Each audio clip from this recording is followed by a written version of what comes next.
Hi, welcome to the Owatonna Today Show. Thank you so much for joining us. We do want to thank also those people who've made this show possible. These are our sponsors, the groups, the organizations, the companies that have stepped up and said, we like what you're doing, so we'd like to thank them. We're going to start off with our premier supporters. They are the City of Owatonna, Express Employment Professionals, and Owatonna Public Utilities. Also a big shout out to our primary supporters, Amy Swain Hearing Center, Brookdale Senior Living, Sterling House, and Clare Bridge, as well as Little Theater of Owatonna.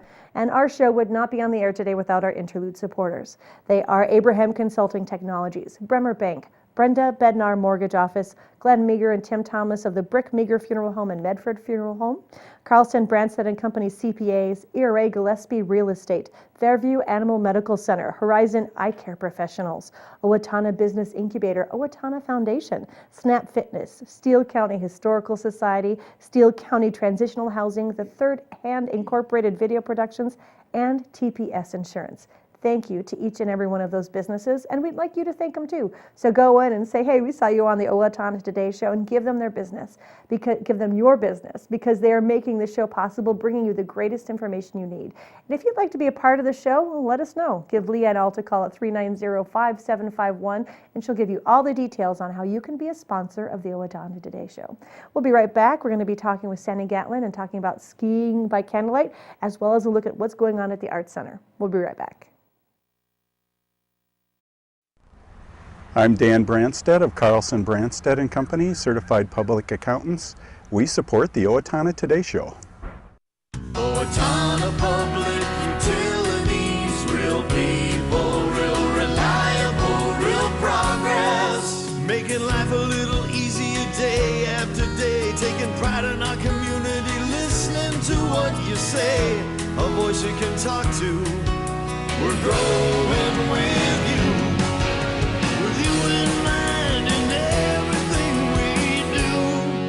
Owatonna Public Utilities. Greetings from the Steele County Historical Society. We invite you to visit us and enjoy your county's history at the History Center and Village of Yesteryear. For current exhibits and events, check our website, www.steelehistorymuseum.org.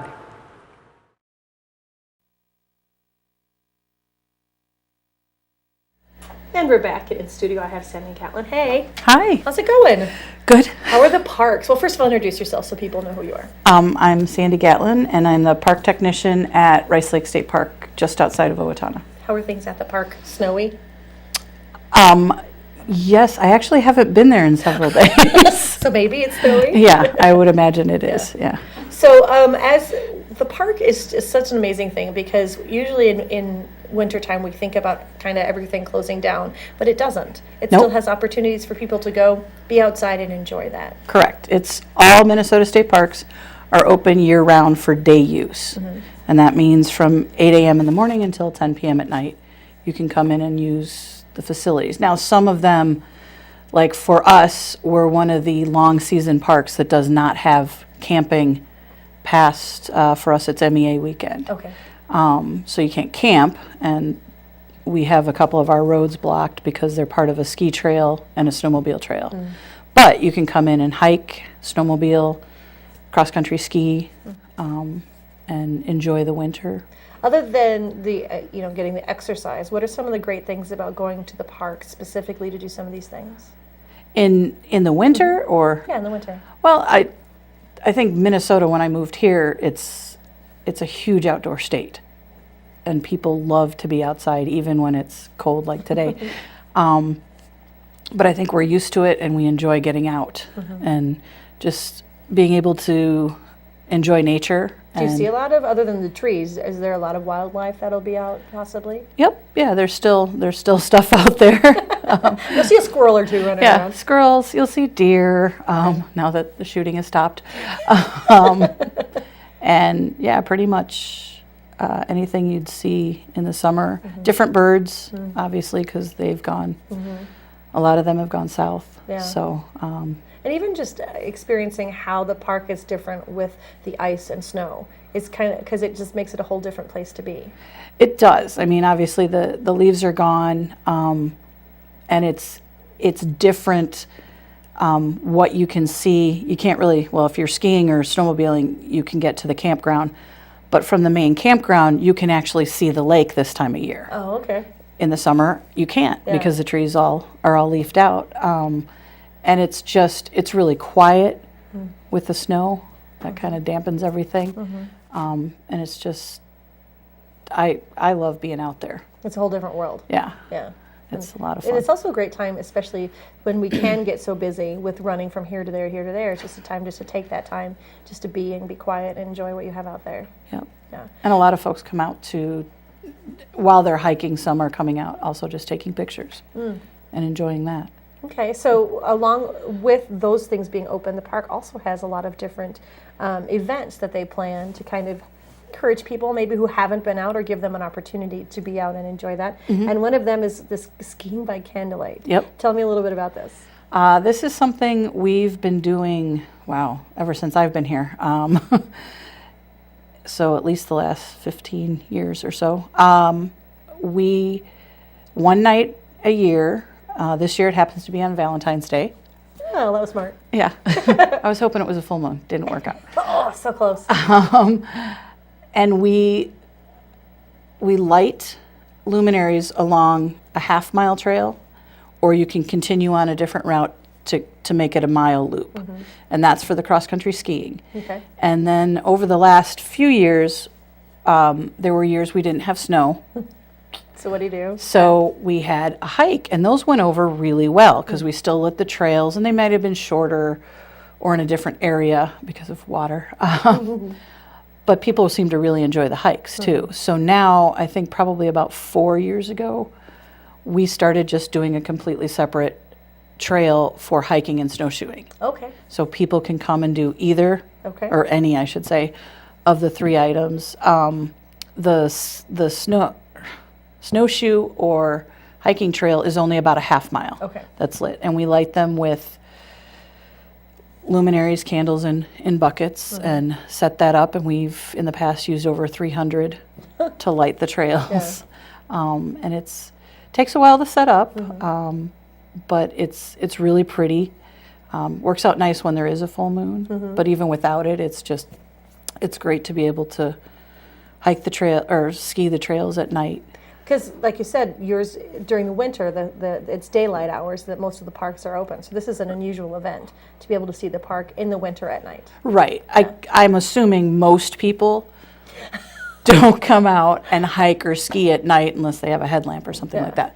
So it is kind of nice. We do have other nighttime things in the summer that get people out there. Yeah. But yeah, this is a little bit different. It's still during the time that the park is open, but it gets people the chance to be able to see it at nighttime and the quiet. Yeah.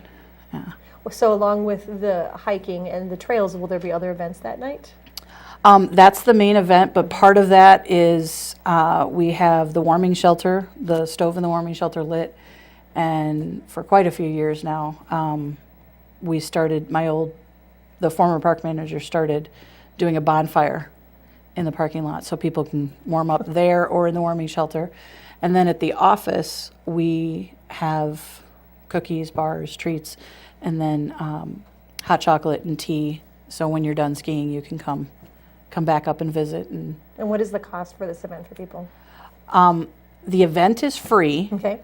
but as most people know, all vehicles coming into Minnesota State Parks are required to have a vehicle permit. So you would need to get either a daily permit, which is $5, or the annual permit is $25. And that's good for 12 months From when you get it. from when you buy So it. not per season. It's No, just, yeah. it's, so if you buy it now, and it's February now, if you buy it now, it's good until the end of next February 2016. That's an important distinction. Yes, yeah, at any Minnesota State Park. So to me, I think it's a great bargain. Yeah. I work there, but I still think it's a great bargain. And then for the ski trails, you need to have a Minnesota State Ski Pass, Okay. and those are $6. We do sell the dailies, but we don't sell the annuals, which I believe are $25. skiing. Yeah, annual pass or a 3-year pass. Those can be purchased at any place that sells like hunting and fishing licenses, like Okay. Cabela's, any ELS. So you can pick one of those up really quickly. Right. And yeah. if you want to do it more, ski more, if you get, and a great thing to do is come out, get the one-day pass, see if you like it. And then I Right. do also know that you also have equipment that people could rent. Is that correct? Not skis. No, but other kinds Not of equipment. skis. We borrow some snowshoes Okay. from another park Okay. for that night. So Okay. we do have snowshoes that people can rent. And will you teach them how to use them? Because I think there's a skill set involved, isn't there? There kind of is. I haven't done it a lot, but we can show them how to put the snowshoes on. And it's pretty much just walking. Okay. It's a little bit different. And you kind of have to get used to having Waddle. something on your feet. Well, clown shoes kind of are the same. Yeah. Yeah. Just really big shoes on your feet. Yeah. And so we do rent those. The chalet in Owatonna does rent skis that I Okay. believe folks can rent and bring out to the park. And I don't know their prices. Okay. But we rent the snowshoes that night. And we do ask, and I've put it on our website and the chamber, we ask that folks stop by the office, even if they have the ski pass and the vehicle permit, just so we can get a count. Because so Okay. many people have done this, they just go straight down and then we have no idea Yeah. how many people we have. Right. So we ask them to stop at the office. Just say, hey, I'm here. Yep, Yeah. and pop in and let us know. Yeah. Also, if folks are interested, we're looking for volunteers to help set up. For that same event. Yep, for the same event. We need help setting up the luminaries and then lighting them later in the afternoon. And they can certainly call the park. And what is the website you talked about? Oh, it's DNR's website. It's dnr.state.mn.us. And then click the state park link. Okay. And then find Rice Lake State Park. Well, yeah, you can find ours. If you get to our page, that'll show our candlelight event, and there are a multitude of candlelight events Oh, are there? throughout. Yeah, So this is kind of a state-run thing. yeah. A lot of the parks have them. Okay. Some type of candlelight event. We typically try to do ours when other parks in this area do not have one, so that we're Right. not competing. Yeah, that makes a lot of sense. That kind of stuff. And so Like- when is the event again? It's February 14th from 6 p.m. until 9 p.m. Okay, so get a chance to come see the park maybe in a way you haven't for a while. Mm-hmm. And is photography, taking photos, can't say the word, it's too dark for that, or do you still see people taking pictures out that We try and take some with flash Yeah. just to get the event, so some people do. Yeah, but it's still could but be not a hard. lot, yeah. Okay, good. Thanks, Sandy, for your time. Sure. Okay. We'll be right back. Please stay with us.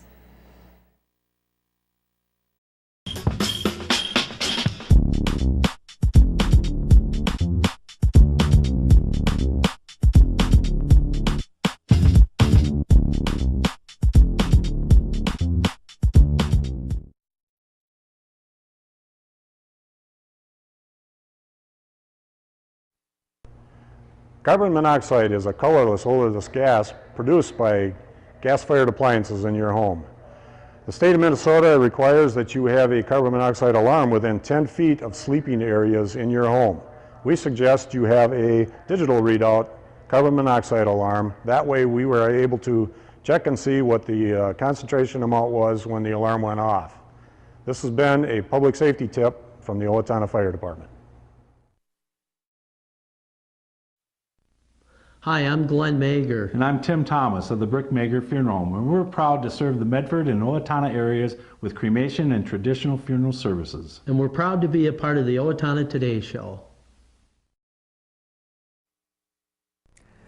Hi, this is Barry Gillespie, president of ERA Gillespie Real Estate, where our pledge is to save you money, save you time, and simplify your life. And we're proud supporters of the Owatonna Today Show.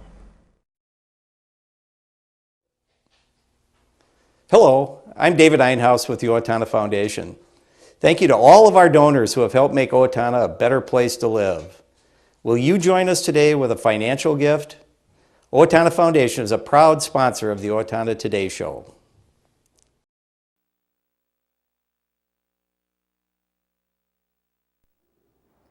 And we're back with the Owatonna Today Show. It's time for a look at the Art Center and what's going on. And so, as usual, we have Silvan Durben here. Hello. Well, thank you for coming. I Our always pleasure. love it when you come to We the Art really Center do too, building. because we just love being in. It's got a great space. It's got a great feel to it, and every time we come, it's different. Well, we change out everything. Yeah. And so right now we have Bonnie Breutzman, an artist from Albert Lee, who is showing in the gallery.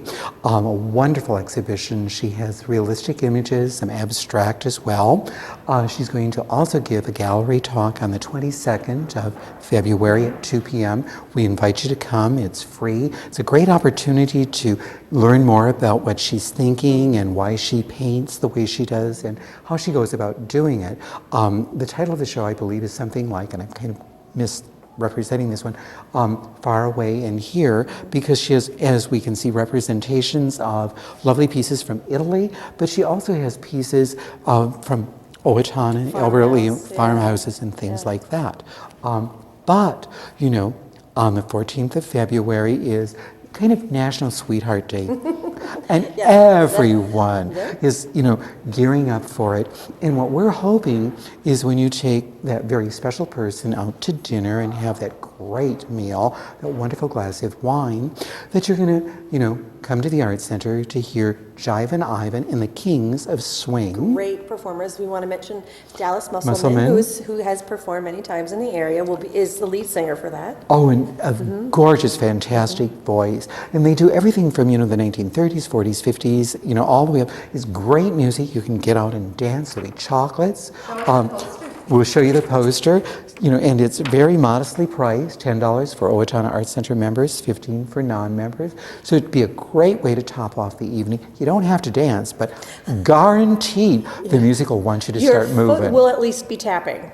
Definitely. Yes. And the energy is just super and wonderful as well. So I want to talk a little bit, if we can go back to her beautiful, because you talked a little bit about the way she thinks, and you have an extraordinary exhibit over on the other wall of stuff that she had at the hospital, and she did this specifically for the hospital, where if you look at them, she's taken a smaller print of her own pictures, and then she's created something underneath. Tell me a little bit more about that. She didn't necessarily create them for the hospital, but she had a body of work there. Excuse me. Thank you. But she draws from her inner self. She writes poetry, so basically it's about creation that she's done this imagery on that is very abstract, and she's imbued in it not only the energy of creation, you know, going out of darkness into light, but also that artistic kind of thing using the primary colors and then tertiary colors. And you really have to see them to understand the dynamics that is happening with the painting. And then because she likes to write, she's also written poetry to go with each piece. So you have a really nice, wonderful combination of, you know, the spoken word and a visual as well. And she's done a really great job with it, because she's made it look actually like the words form a vase for some of the flowers, and so you just really get this beautiful feel of a complete piece made out of two different art forms, so it's very exciting. Which is really, really very, very neat, and that's kind of a segue into something that's going to happen as well on February 8th, and you're going to have an opportunity to meet Sandra Joy Friesen, who is going to give a complete Debussy program, all of his etudes, and that one, the etudes, as she'll describe, paint visual pictures musically. And just kind of as a sidebar, her husband is a painter, and they have done some programs. They're not doing this one here because of time constraints and things, where she performs and he paints simultaneously. So we actually want to go meet Sandra. She's here rehearsing. You can kind of hear her in the background. So we're going to go take a quick walk over there and meet with her. So just stick with us. We'll be right back. Thank you. Do you need me? And we're back in the great room, or as Silvan likes to call it, the heart of Owatonna. And I'm here with Sandra Joy. Hi. Thank you so much for letting us interrupt your practice. Oh, thank you for being here. So you are not from the area? No, this is, I had the opportunity to come to Owatonna in September, and that's when I found out about this place. And I thought, before I leave Minnesota, I want to come back. And the people were wonderful for a recital that we did in September. So now I'm happy to have this opportunity to do this again. Is it important as a pianist to actually rehearse on the instrument you'll be performing on? Yes, absolutely. And that's why every piano, particularly when we get into more antique level pianos, pianos that are more than 50 years old and getting towards 100 years old, the action can feel quite different. So even though we still do the same things technically, there's just a sense of getting to know the instrument, which we like to have a few hours with the instrument. You know, the piccolo player just brings their piccolo That's with right. them. Yeah, you have a different we instrument don't do wherever you that. go. Yes. Well, tell us a little bit about yourself. Where do you hail from? Right. Well, right now I'm in Northfield teaching at St. Olaf College in the piano area. So it's a 2-year appointment. So that's why I'm finished in May. I moved here in 2013 and I moved from Canada. Okay. I have lived in various parts of Canada along with my husband. We've lived in Manitoba, Saskatchewan was where I grew up. And he grew up in British Columbia, so we were many years there, and I was teaching and performing. And then we moved to Alberta, and so that was sort of where we call home right now. Yeah, I get how that works. Yeah. So did the school bring you here? Yeah, so in 2013. So I had finished the Doctor of Music degree after being a professor in the field for many years in British Columbia. I went back to school to do the degree, and then this job came up. So I was very pleased to come to Minnesota and to be in near these communities has been great. Is it warmer here than? Oh, it's the same. It's the same. Okay. It's all like Canada. It feels completely. Good. Yeah, Well, it feels very comfortable here, and the people are like Canadians, friendly and welcoming, and yes, good. I'm it's glad been it was a wonderful. good experience for you. Well, your husband, I think I want to mention him because you guys actually worked together. That's right. Yes, we've been doing this for years. Werner Friesen, he's a painter, visual artist. So what we discovered, with the help of lots of wonderful other people, particularly Douglas Finch in London, England, was improvisation, both music and painting art. So what we started doing together was playing music and him painting as a response to the music. And is your music then improvised as well? We do both improvised and also notated music compositions that are... Do you just surprise him though? Because he can't. Oh yeah, it's sure. not really fair if he knows ahead of time, is it? Oh, it is. Well, it depends. Yeah, we play around with that. All right. Yeah. And so, how have you had any opportunities to do that while you were here? Yes, not here in this center. It would have been lovely here, but maybe another time. At St. Olaf, at the college, we're working with the students in the music and visual art department, but predominantly the musicians there, and doing ensemble improvisation. And then anyone who wants to do visual art, to paint, work with inks or kinds of colors can join in. So we do that at the college. What does that do for an artist when they kind of allow themselves just that, because it's a very limited amount of time. Yes, it's a real challenge. It's wonderful. It brings up a really heightened sense of intuition of trusting what you're hearing, and it takes practice. It's always different. So what he does from 1 month to the next month or 1 year to the next year always changes, and it depends on the medium too. Sometimes he'll use inks, other times acrylics, other times just crayons. You know. whatever. Yeah. I like crayons too. Yeah. Excuse me. Well, I want to talk about you and your event. It's coming up on February. 8. So right here at the Owatonna Arts Center, February 8, which is Sunday, 2 p.m. in the afternoon. And tell us, I want to know, because it sounds like a really interesting afternoon. It is an interesting program. It's a short program, 50 minutes of music. So it's a comfortable hour. There'll be, so the work is the 12 etudes, which are studies, by the early 20th century French composer Claude Debussy. And he wrote these in 1915. They were the last major work for piano that he wrote. He died in 1918. And they are extraordinary artwork, musical artworks in themselves. So there are 6 in the first half, in the first book, and then I take a short 3-minute break, and then the other 6. So at the end, what I feel in the playing of it, but also what I hope an audience feels, is a kind of going away with a beautiful impression of the landscape, of the ocean, of the cliffs on the ocean, of the pastoral fields in France. And would you mind giving us a little taste of that right now? Oh, sure. Would that be okay? Yeah. All right, I'm going to let you go to it. Okay. Again, tell us your name again. Yes, so Sandra Joy Friesen, and this is the etude for chromatic scale degrees.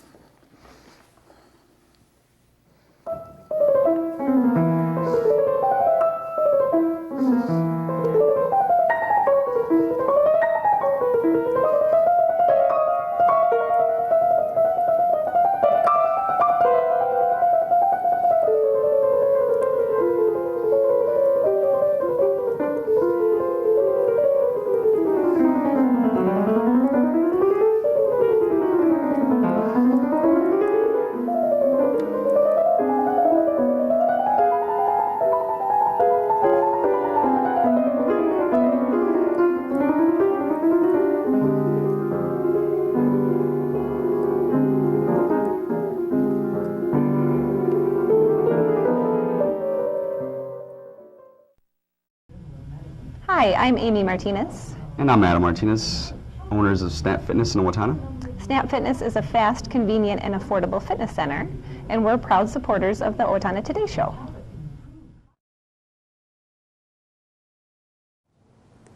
Amy Swain Hearing Centers is a proud sponsor of the Owatonna Today Show. I'm Dr. Amy Swain, and I want everyone to hear better. Hello, I'm Shawn McNulty. And I'm Deb Gillard with Brookdale Senior Living, Sterling House, and Clarebridge of Owatonna. And we are a proud sponsor of the Owatonna Today Show. And it's time to take a look at some of your community service announcements. Tomorrow, it's planned to attend the Read Around the World event sponsored by the Kiwanis Club of Owatonna for preschool to third graders at the Owatonna Public Library. It is from 10 to 11, and we'll have celebrity readers reading their favorite books and telling about the importance of reading in their occupations. Each child will also receive a free book to take home, so you can check that out. And you can hear Alexander and the Horrible, Terrible, No Good, Very Bad Day, so check that out tomorrow. It's the Darn Near Full Moon Festival. It's Saturday, February 7th. There will be hot dog roasting with a bonfire on the softball field, followed by a book trail on the path. You can rent skis or snowshoes at a discount for the day. This is all at the Owatonna Parks and Morehouse Chalet, thank you. And the book is called The Mitten, and you can have hot chocolate, treats, and short winter video, all at the chalet. And everybody is welcome. It is free with the exception of equipment rental, so you can check that out. Again, that's tomorrow at 5:30.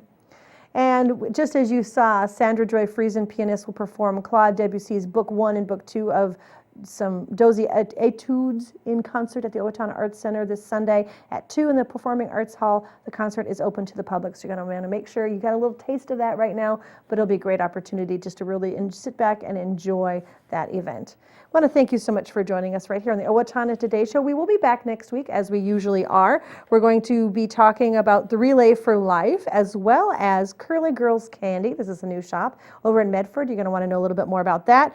And an Owatonna Public Utilities update. So we'll see you then. Have a great weekend.